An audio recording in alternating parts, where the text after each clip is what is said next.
A paz do Senhor Jesus, belíssima semana para você, tá?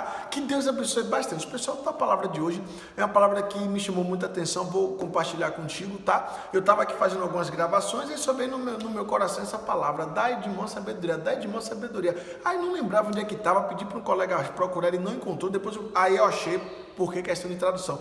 Mas eu vou trazer para vocês, eu tenho certeza que Deus vai abençoar bastante, tá? É o que muitas vezes a gente precisa, pessoal, de quê? Sabedoria. Livro de Provérbios, capítulo 23, versículo 4, diz: não te mates de trabalhar para enriqueceres, e não te mates de trabalhar para enriqueceres, e não aplique nisto a tua sabedoria. Bem, essa é a tradução. O que é que está dizendo assim? Ó, cuidado com a riqueza, cuidado com o desejo desenfreado pela riqueza. Não aplique a sua sabedoria nessa situação, ok? Mas a tradução que eu estava tentando procurar foi esse mesmo livro, esse mesmo capítulo, mesmo versículo, só que a tradução, pessoal, é a Almeida revisada de acordo com os melhores textos em hebraico e grego de 1967. Como é que ela está escrito? Vou lhe dizer agora.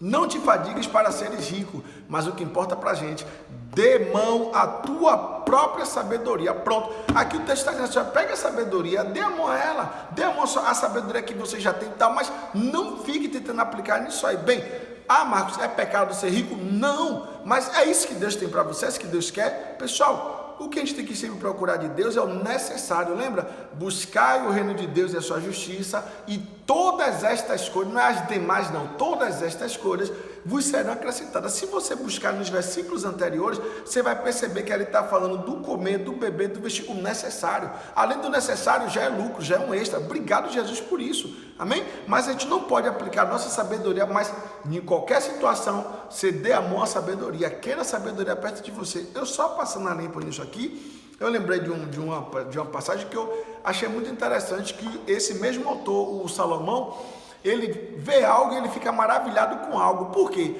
Porque tinha uma cidade pequena que tinha um pobre rapaz lá que se tinha a cidade para guerrear contra a cidade, mas ele, com a sabedoria dele, ele foi e desfez a guerra. Livro de Eclesiastes, o capítulo é o 9, o versículo é o 13. Também vi essa sabedoria debaixo do sol, que para mim foi grande. Houve uma pequena cidade em que havia poucos homens, e veio contra ela um grande rei, que a cercou e levantou contra ela um grande baluarte. E encontrou-se nela um sábio pobre, que livrou aquela cidade pela sua sabedoria, e ninguém se lembrava daquele pobre homem. Então disse eu, melhor sabedoria do que a força, ainda que a sabedoria do pobre foi desprezada, e as suas palavras não foram ouvidas. Ou seja, o povo daquela cidade não dava atenção para a voz daquele pobre sábio. Mas ele evitou uma guerra por causa da sabedoria dele. Ô Marco, pessoal, para falar uma coisa, se você pode evitar a guerra, é melhor evitar a guerra do que entrar nela. Porque numa guerra, pessoal, pode ter percas, dano e alguém sai ferido. Mas tem que guerrear contra as obras do diabo, vai ter que guerrear, mas não tem que fazer barganha não. Tem que chamar pelo sangue de Jesus, mandar o mal embora, não aceitar de maneira nenhuma. Mas eu digo pessoas, porque nossa luta não é contra a carne e sangue. Tem coisas que é melhor você sentar, conversar, entrar em um acordo. Ainda que para você não seja muito lucrativo aquele acordo, mas é melhor do que você ir para a justiça. Quando é que um cristão deve ir para a justiça? Quando não tem mais jeito, quando ele já fez de tudo mais um pouco, quando a outra parte não quer cooperar ou está dificultando, mas quando até procurou facilitar as coisas, ainda que não seja o resultado que você queira, mas aceite, é melhor e Deus vai ser com você. E aqui continua, 17. As palavras dos sábios devem em silêncio ser ouvidas, mais do que o clamor do que domina entre os tolos. 18, que é o melhor disso aqui.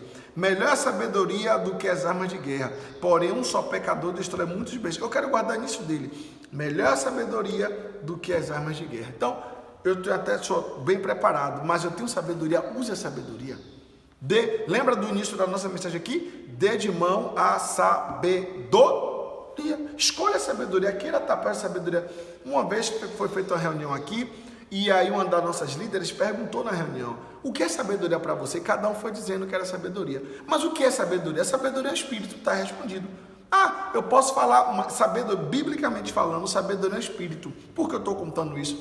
Para você pedir, Deus, me dá da tua sabedoria. Pai, eu quero ser uma pessoa sábia, eu quero que o espírito da sabedoria pouse sobre mim.